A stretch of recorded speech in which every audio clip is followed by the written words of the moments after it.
رمضان کریم special transmission میں آپ کو ایک بار پھر خوش آمدید. ہمارے ساتھ مفتی سید عبدالباسط گردیزی صاحب بھی موجود ہیں, ثنا خان بدرالعارفین بھی موجود ہیں. اور شاید ہم بات کر رہے تھے بریک میں جانے سے پہلے کہ یہ قیمتیں جو بڑھا دی جاتی ہیں اچانک سے,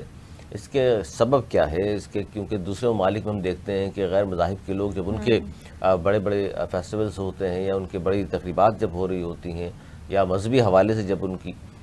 کوئی بھی تہوار آتا ہے تو قیمتیں کم کر دی جاتی ہیں تاکہ عام لوگ بھی شریک ہو سکیں, تمام لوگ اس سے فائدہ اٹھا سکیں. ہمارے یہاں مفتی صاحب کیا وجوہات ہیں کہ قیمتوں کو پر لگ جاتے ہیں, آسمان میں پہنچا دی جاتی ہیں؟ بسم اللہ الرحمن الرحیم.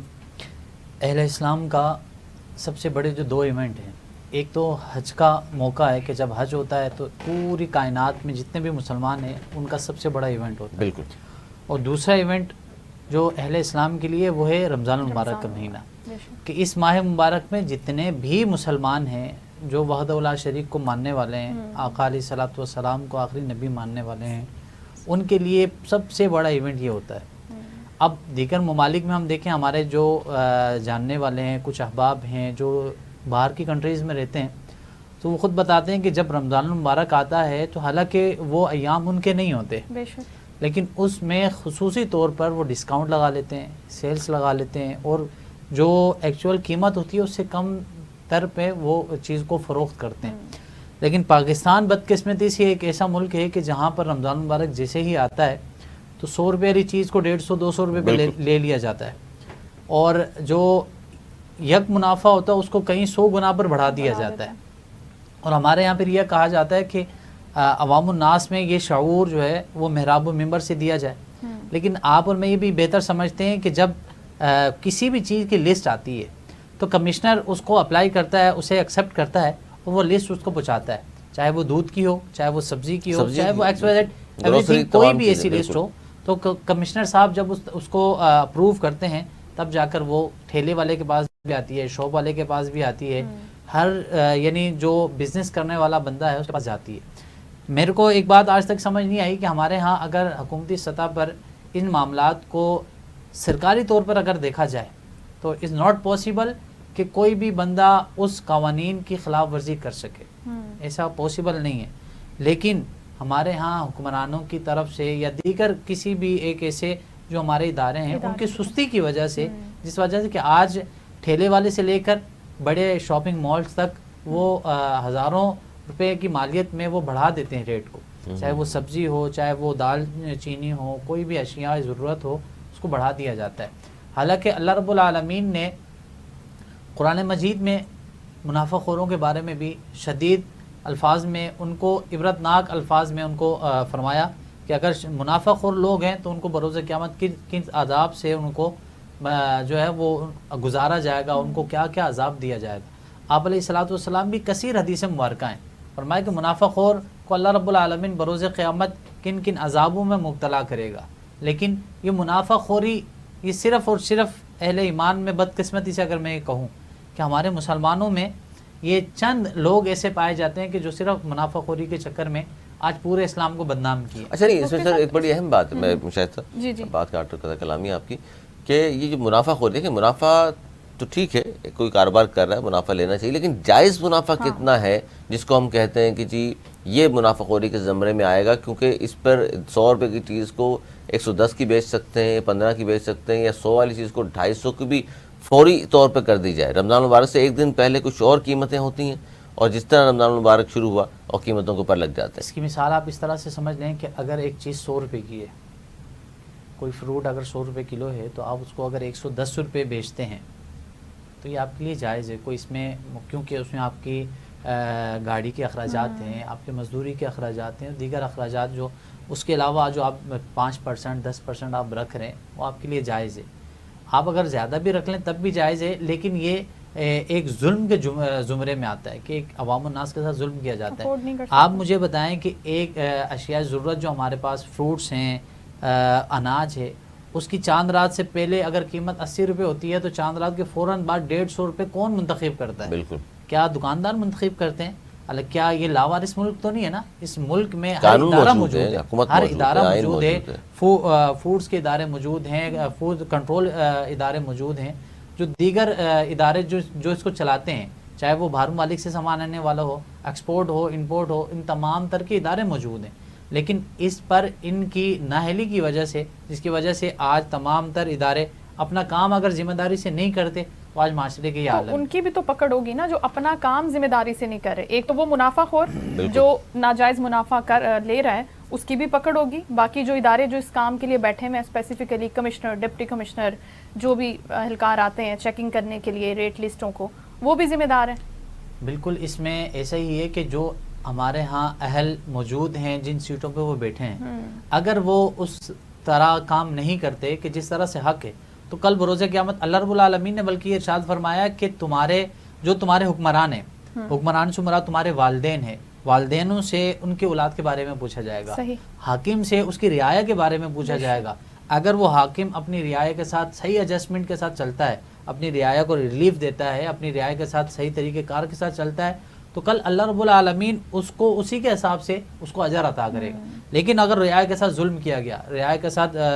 بدسلوکی کی گئی، رعایا کے ساتھ اس طرح کا جبر کیا گیا اور مہنگائی کا یہ جو بھوت انہوں نے نکال کے رکھا ہے یہ سامنے رکھ دیا گیا، تو کل اللہ رب العالمین کی بارگاہ میں تو وہ جواب دہ ہوگا، اور اللہ رب العالمین کل بروز قیامت اس رعایا کے متعلق سوال کرے گا کہ ہم نے تمہیں حکومت دی، ہم نے تمہیں ڈپٹی کمشنر بنایا، ہم نے تمہیں مثال کے طور پر کسی بھی عہدے پر فائز کیا، تو تم نے اپنی رعایا کے ساتھ کیا سروکار کیا، کیا ان کے ساتھ کیا ان کو ریلیشن کیا رکھا، اللہ رب العالمین کی بارگاہ میں جواب دہ ہوں گے۔ آج کے تو یہ 2 پیسے کما لیتے ہیں، میں نے 2 پیسے کما لیے، آپ نے کما لیے، دیگر احباب کما لیتے ہیں، لیکن ایک روپے کی جب اللہ رب العالمین حساب لے گا، قرآن مجید فرقان حمید میں ارشاد فرمایا کہ جو شخص اس طرح کے منافع خوری کرتے ہیں اور اپنے مال کو جمع کرتے ہیں اور زکوٰۃ نہیں نکالتے یا اپنے مالوں کو جمع کر کے رکھتے ہیں، اس پہ ازدے کی طرح بیٹھ جاتے ہیں، اللہ رب العالمین نے حکم فرمایا کہ کل میں بروز قیامت انہی کے مال کو عذاب کے ذریعے یعنی دوزخ کی آگ میں اس کو پگھلاؤں گا، ان کے ماتھوں پر، ان کی پیٹھوں پر، ان کے جسم کے اعضاء پر اس سے مہر لگاؤں گا اور فرماؤں گا کہ یہی تمہارا مال ہے، یہ تمہیں جو جس سے تم محبت کرتے تھے آج یہ تمہارے لیے اسی کا عذاب ہے، اور کل اللہ رب العالمین انہی کو اسی کے عذاب کے ساتھ وہ مبتلا فرما دے گا۔ جس طریقے سے آپ بات کر رہے ہیں کہ ہم زکوٰۃ نہیں دیتے یا صدقہ خیرات نہیں کرتے، اس مہینے میں ہمیں کرنی چاہیے، یہ جو ٹھیلے والے لوگ ہیں جو فروٹ سبزیاں منافع خوری کر رہے ہیں اس وقت بیٹھ کے، یہ لوگ رشوت دیتے ہیں ان افسران کو جو آتے ہیں چیکنگ کے لیے، وہ رشوت لیتے ہیں۔ اب اس رشوت کی کمائی سے اگر وہ صدقہ خیرات زکوٰۃ ادا کر رہے ہیں تو مجھے بتائیں کہ وہ کہاں پر فال کرتی ہے؟ یہ تو ایسا ہے کہ چور نے چوری کی اور پھر اسی پیسے میں کسی ایک چھوٹے سے بندے کی مدد کر لی اور اس نے سوچا کہ یہ میرا ایک خیرات نہیں، میری طرف سے نیکی ہے، یہ حرام خوری تو حرام خوری ہے، چاہے وہ آپ بلکہ قرآن مجید فرقان حمید میں حضور علیہ الصلوۃ والسلام کی حدیث مبارکہ ہے، حضور نے فرمایا کہ ایک بندہ اگر روزہ رکھے اور وہ روزے کی جو صحیح طریقہ کار ہے، جو روزے کا ایک روحانیت ہے اسے ایکسیپٹ نہ کرے، روزہ رکھ کے بھی گالم گلوچ کرتا رہے، حرام خوریاں کرتا رہے، رشوت لیتا رہے، دیتا رہے، اور دیگر ایسے اعمال کہ جو ناپسندیدہ ہیں، فرمایا کہ اگر وہ کرتا رہے تو اللہ رب العالمین کو اس کو روزے کی ضرورت نہیں، اور اگر اس نے رمضان المبارک میں اس طرح کا کام کیا، فرمایا کہ اللہ رب العالمین اور اس کے تمام فرشتے پورا سال اس پہ لعنت کرتے رہتے ہیں جب تک وہ توبہ نہ کرے، جب تک توبہ نہ وہ کر لے۔ اچھا، جہاں ہم رمضان المبارک کی بابرکت مہینے کی ہم بات کر رہے ہیں، رمضان المبارک میں ظاہر ہے جہنم کے دروازے بند کر دیے جاتے ہیں، جنت کے دروازے کھول دیے جاتے ہیں۔ اس رمضان المبارک کی فضیلتیں برکتوں پہ ہم بات بہت بار کر چکے اور مزید آگے بھی ہم کریں گے۔ اچھا، رمضان المبارک میں قرآن کا نزول بھی ہوا، اور رمضان المبارک میں ایک رات ایسی بھی ہے جو 1000 مہینوں سے بہتر جسے کہا جاتا ہے، لیلۃ القدر کی میں بات کر رہا ہوں۔ مفتی صاحب، اتنا زیادہ ثواب اس رات میں وجہ کیا ہے؟ اللہ رب العالمین نے قرآن مجید فرقان حمید میں ارشاد فرمایا کہ انا انزلناہ فی لیلۃ القدر وما ادراک ما لیلۃ القدر لیلۃ القدر خیر من الف شہر تنزل الملائکۃ والروح فیہا باذن ربہم من کل امر سلام ہی مطلع الفجر۔ آپ اس کی بیک گراؤنڈ اور اس کی ڈیفینیشن یہ ہے کہ آپ علیہ الصلوۃ والسلام پرانی امتوں کا ذکر فرما رہے تھے، آپ نے فرمایا کہ پرانی امتوں کے لوگوں میں کہیں کہیں 100 سال تک ان کی زندگیاں تھیں اور وہ اتنی عبادتیں کرتے تھے، تو صحابہ کرام میں ایک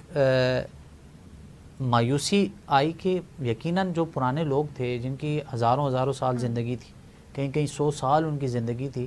اب ہماری جو ایج ہے وہ زیادہ سے زیادہ 70-80 سال ہے، حضور کی امت کی اس سے یعنی بہت حد کر لیں تو 100 سال، اس سے زیادہ پاسبل نہیں ہے آج کل کے دور میں۔ تو صحابہ کرام نے عرض کی کہ یا رسول اللہ صلی اللہ تعالیٰ علیہ وسلم وہ لوگ تو پھر ہم سے سبقت لے جائیں گے نیکیوں میں بھی، وہ تو نیکیوں میں ہم سے زیادہ، کیونکہ ان کی عمر زیادہ. اب وہ ایک بندہ 60 سال عبادت کرے اور ایک بندہ 160 سال عبادت کرے، بہت زیادہ فرق آئے گا. تو اللہ کے رسول صلی اللہ تعالیٰ علیہ وسلم نے جب اپنے اصحاب کی یہ بات سنی تو اتنے میں ہی حضرت جبریل کا نزول ہو گیا. حضرت جبریل نے عرض کی کہ یا رسول اللہ صلی اللہ تعالیٰ علیہ وسلم، اللہ رب العالمین نے آپ کے اصحاب کے لیے خوشخبری عطا فرمائی ہے، اور خوشخبری یہ ہے کہ اللہ تعالیٰ رمضان مبارک میں ایک ایسی رات عطا فرمائے گا کہ جو اس رات میں ایک دن عبادت کرے، ایک دن بھی نہیں بلکہ 24 گھنٹوں میں چند ٹائم اگر عبادت کرتا ہے تو اللہ تعالیٰ اسے 1000 سال سے زیادہ عبادت کا ثواب عطا فرما دے گا. تو یہ ایک ٹائم کی عبادت کا ثواب ہے.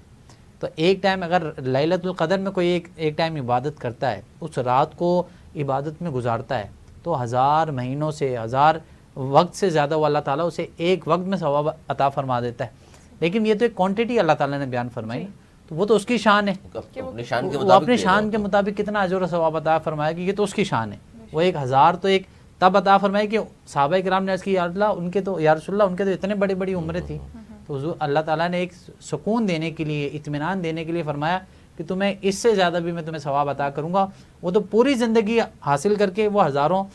وقت کی عبادت کا انہیں ثواب ملتا تھا، تمہیں ایک لمحے میں اللہ تعالیٰ اتنا ثواب عطا فرما دیں گے. یہ اس کا امتی ہونے کا ہمیں یہ بھی بینیفٹ ہے، ایک بہت بڑا شرف ہے. بالکل شرف ہے، بالکل. لیکن ان راتوں کی تلاش کی اگر ہم بات کریں، خاص طور پر اس ایک رات کی تلاش کی، ان لمحوں کی، ان ساعتوں کی، تو اس کا کیا طریقہ کار ہے؟ کیا ہمیں ہر اس رات میں جو طاق رات ہے تمام کرنا ہے، اس کو تلاش کرنا ہے، عبادت گزاری کرنی ہے؟ حدیث مبارکہ میں آیا کہ اللہ کے رسول صلی اللہ تعالیٰ علیہ وسلم جو رمضان المبارک کا آخری عشرہ ہے، جہنم سے نجات والا جسے ہم عشرہ کہتے ہیں، اس عشرے میں حضرت سیدہ عائشہ صدیقہ رضی اللہ تعالیٰ عنہ فرماتی ہیں کہ حضور علیہ الصلوۃ والسلام ان آخری ایاموں میں اعتکاف فرمایا کرتے، اور ان طاق راتوں میں یعنی 21 کو، 23 کو، 25 کو، 27 کو اور 29 کو، ان راتوں میں آپ علیہ الصلوۃ والسلام شب قدر کے جو ہے وہ زیادہ قریب ہوتے، اور ان راتوں میں شب قدر کو ڈھونڈا جاتا ہے، اس میں زیادہ عبادت کی جاتی.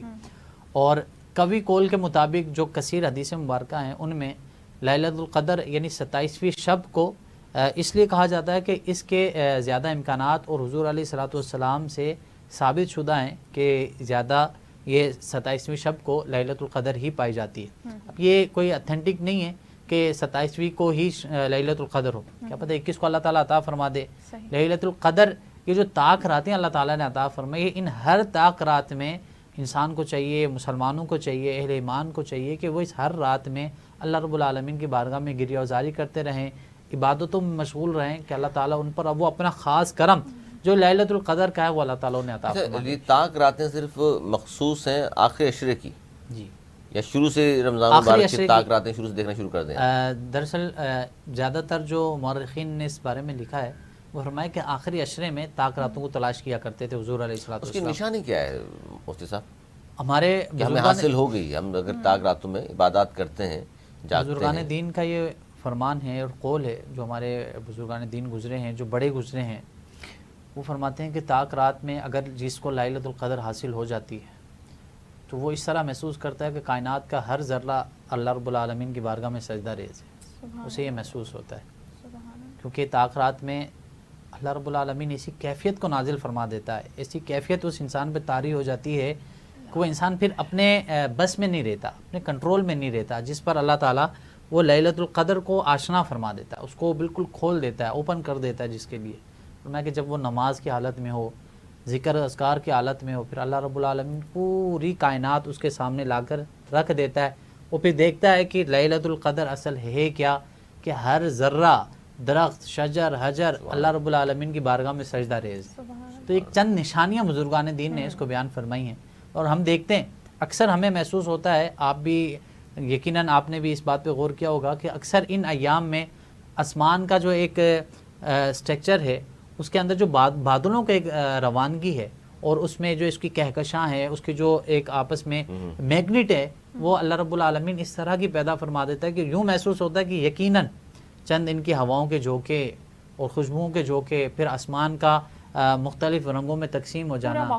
پورا ماحول جو ہے وہ چینج ہو جاتا ہے. اکثر بزرگان دین فرمایا کرتے تھے کہ جب آسمان دیکھو کہ یہ متغیر ہو گیا، لال شیب میں آ گیا، سرخ رنگ میں آ گیا، تو سمجھو اللہ تعالیٰ نے شب قدر عطا فرما دیا. سبحان اللہ. سبحان اللہ. اچھا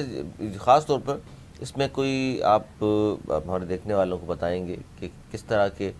ذکر اذکار اور عبادات ضرور کی جانی چاہیے؟ مشہور حدیث مبارکہ ہے، اس میں بہترین اگر عبادت اگر کوئی انسان کرنا چاہے، ویسے تو پوری رات قرآن پاک کی تلاوت کرے اور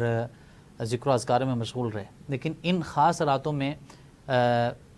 صلاۃ التسبیح کا ضرور اہتمام کرے کہ اس کی شان اللہ رب العالمین نے حضور علیہ الصلوۃ والسلام کے صدقے سے بہت عطا فرمائی. آپ کے چچا حضرت عباس رضی اللہ تعالیٰ عنہ سے حضور علیہ الصلوۃ والسلام نے ارشاد فرمایا کہ میں تمہیں ایسا عمل نہ بتا دوں کہ جس کی وجہ سے اللہ رب العالمین تمہارے اگلے پچھلے سارے گناہوں کو معاف فرما دے. تو آپ کے چچا نے عرض کی کہ یا رسول اللہ یقیناً وہ میرے لیے بہت فخر کی بات ہے، بہت اعزاز کی بات ہے. تو حضور نے فرمایا کہ آپ کو یہ نماز جو اللہ تعالیٰ نے ہمیں عطا کی ہے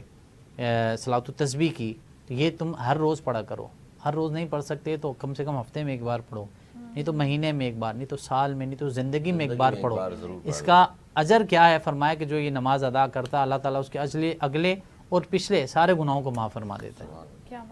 کوشش کریں اجتماعیت کے ساتھ مرد حضرات وہ مساجد میں ان نمازوں کا اہتمام کریں، ذکر و اذکار کا اہتمام کریں، شب بیداری کریں. اور بالخصوص ہماری خواتین، اس میں بھی کوئی ممانعت نہیں ہے، ہماری خواتین بھی آج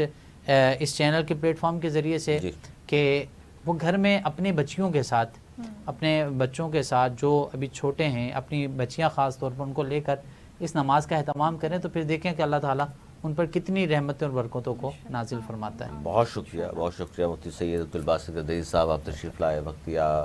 اور لوگوں نے یقیناً آپ کی گفتگو، پچھلی بار بھی جب آپ آئے تھے بڑا فائدہ لطف رہا، بڑا فائدہ ہوا لوگوں کو. اور اب آج کا ظاہر اب سے چند منٹ کے بعد جو ہے وہ افطار کا وقت ہو جائے گا، اور ہم اور آپ مل کر افطار بھی کریں گے، لیکن اس سے پہلے ظاہر ہے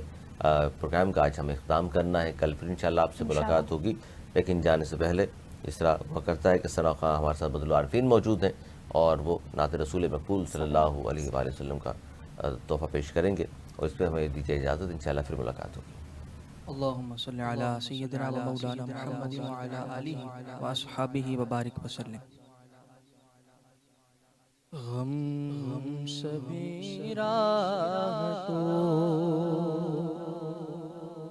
تسکین میں ڈھل جاتے ہیں. غم سبھی راہ تو تسکین میں ڈھل جاتے ہیں. جب کرم ہوتا ہے حالات بدل جاتے ہیں. جب کرم ہوتا ہے حالات بدل جاتے ہیں. اور اس میں احمد کا وظیفہ غیر ایک غم کا علاج. اس میں احمد کا وظیفہ غیر ایک غم کا علاج. لاکھ خطرے اسی نام سے ٹل جاتے ہیں. لاکھ خطرے ہوں اسی نام سے ٹل جاتے ہیں. جب کرم ہوتا ہے حالات بدل جاتے ہیں. اور اپنی آغوش میں لے لیتا ہے جب کا کرم. اپنی آغوش میں لے لیتا ہے جب کا کرم. زندگی کے سبھی انداز بدل جاتے ہیں، زندگی کے سبھی انداز بدل جاتے ہیں، جب کرم ہوتا ہے